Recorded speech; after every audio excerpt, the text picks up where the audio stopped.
факти навбатии мо дар бораи он аст ки футбол аз оғози пайдоишаш то имрӯз борҳо мамнӯъ эълон шудааст. шояд дар зеҳни шумо саволе пайдо шуда бошад ки сабаби манъ намудани бозии футбол дар чӣ буд ва чаро ҳокимони давр намегузоштанд ки мардум ба бозии футбол машғул шаванд. мегӯем сабабашро.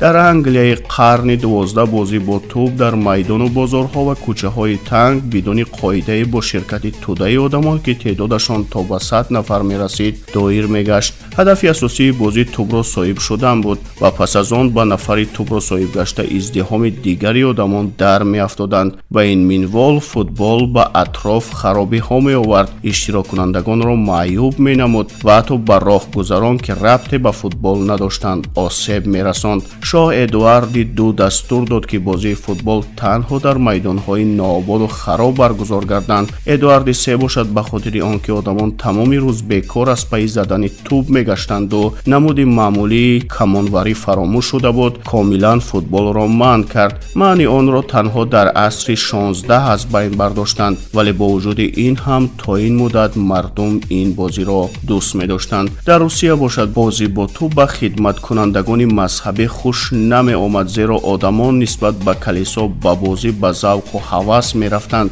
аммо дар ин ҷо шалига яке аз намудҳои футболро натавонистанд маҳв намоянд.